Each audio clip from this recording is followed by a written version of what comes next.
arafite aterekeje kumaza Evode aracashusha urya cenga aje jijya cyeje veve sharakomako kitana cyiza cyane gitsinzwe nuriya musore Mbaraga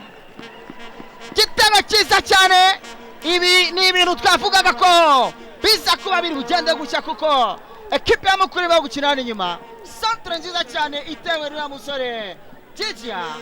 Mbaraga kimwe mu bakinnyi b'abahanga cyane ahangaha urabona Jojori uburyo uyu musore yabaje gufata umupira Evode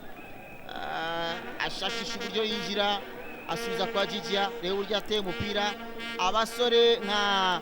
Saide na mugenzi we David ntibamenye ahantu Jimmy yaturutse. Nibyo koko nkubivuze akazi gakomeye cyane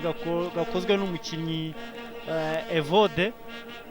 ariko nubwo akoze akazi undi mukinnyi wenda wabyitwayemo neza n'umukinnyi Jijia kuko amusubirije umupira inyuma ahita ahindura atera centre ibaye nziza cyane na Hassan nukebya kano hariya mpira ugaruka kwa Lomami ni Mutebi kira ku mutwe Loma Musararia kitaba cyiza igitego cyiza hariya umusore Mutebi Rashid kurikije uburyo action igenze ngira ngo n'umupira utewe na Rugera yabo Hassan hanyuma noneho Mutebi arazamuka Lomami arakina ahita atanga umupira vuba kwa mugenzi we ahita ashyiramo agapira kiga ko Lomami yinjiranye imbaraga ashobora gufasha cyane Mutebi. Romari ibyo uvuga ntabwo wibeshya kugeza amagingo yangaya Lomami iminota amaze gukina iragaragaza ko hari ikintu kinini cyane aje gufasha ikipe ya Mukura. Aya bafanari abahise bahaguruka kimwe kuri kimwe na Perezida Olivier avuga ati turabishyuye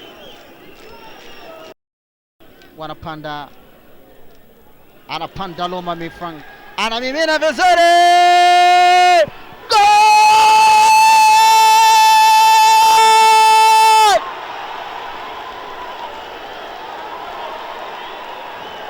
Mutebi Rashid kutoka Uganda mtoto Mganda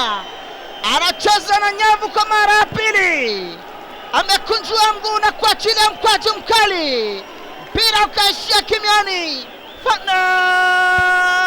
Lek goalkeeper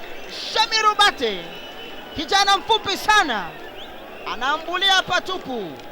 Mutebi Rashid anafunga bao la pili. Aha rero ngira ngo equation irushijeho gukomera ku ikipe zigera dore umupira ujya bawutakaje hano ni Fuadi wawutakaje hanyuma voilà uriya ni Lomami watanze akaru neza cyane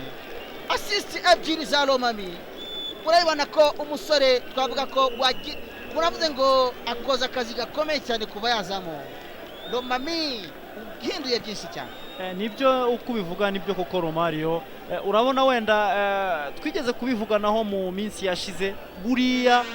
umupaseri nta mupaseri mwiza ubaho nta mupaseri mubi ubaho biterwa n'uburyo umuntu yakwatse urabona ko Lomami n'ubu atanze assist ebyiri kandi n'ubundi kuri decoder Azam TV wasanga mashine arenga 140 igurire decoder Azam TV hamwe na antene yayo y'igisahani ku mafaranga 25,000 yonyine ushobora kugura ifatabuguzi rya Azam Pure ku 3,500 gusa ku kwezi hari kandi ifatabuguzi rya Azam Plus ku mafaranga 4,500 wakwigurira kandi Azam Play ku mafaranga 6,500